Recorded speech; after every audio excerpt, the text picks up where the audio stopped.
என்னடை போட்டு சிகரெட்டு. தம்பி, உன்னை எங்கேயோ பார்த்த மாதிரி இருக்குதே. கந்தசாமி பையன் முனிசாமி தானே நீயா? ஆமாங்கா. எங்கேயோ சென்னையில நான் வேலை செஞ்சுன்னு சொன்னாங்களே, என்னப்பா வேலை செஞ்சுன்னு இருக்கிற சென்னையில? வேலைக்கெல்லாம் போலக்கா, ஒரு வியாபாரம் பண்ணினுக்கிறேன். வியாபாரம் பண்ணினுக்கிறியா?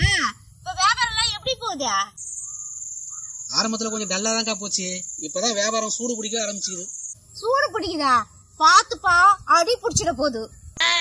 எதை அடி பிடிச்சிருமா? டமாஸ் டமாஸ் தமாசு தமாசா? அது இருக்கட்டப்பா. உனக்கு கல்யாணம் ஆகி 4-5 வருஷம் ஆகுதுன்றாங்களே, உன் பொண்டாட்டி வயிற்றுல இப்பயாச்சும் ஒரு புழு பூச்சி அதனால இருக்குதாப்பா? ஆமாங்கா, கல்யாணம் ஆகி 5 வருஷம் ஆச்சு. இன்னும் அவளுக்கு வயிற்றுல ஒரு புழு பூச்சி கூட பிடிக்கல. நானும் ஏறாத டாக்டர் இல்ல, சுத்தாத கோயில் இல்ல, ஒண்ணுமே நடக்கலக்கா.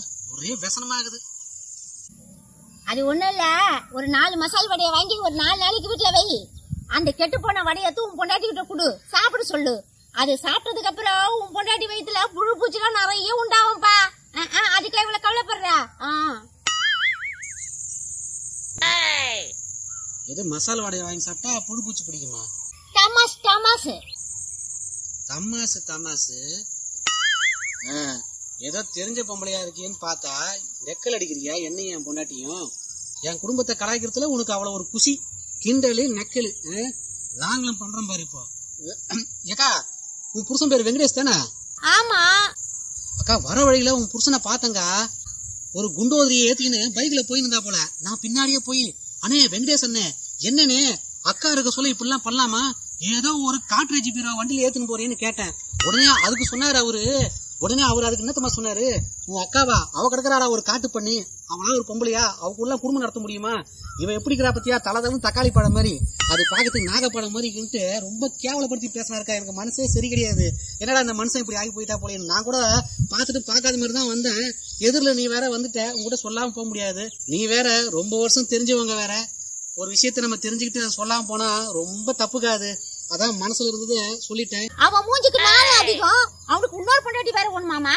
இன்னைக்கு தொடப்பு கட்ட எடுத்துட்டு போய் அவனை போடல என்ன ஆகுறான்னு பாரு. போங்கக்கா போங்கக்கா. அவனை உதைக்கத்த நீயே வந்து பாடுறா. வாடா வா வா. வரேன்க்கா, வந்து பாக்குறேன். நானும் ஓடிக்கிறேன்.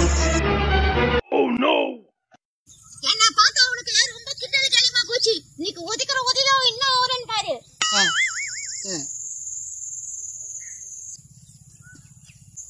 என் வாழ்க்கையில் நடக்கத்த நீ வந்து கிண்டல் கேலியுமா நக்கல் அடிச்சு பேசின.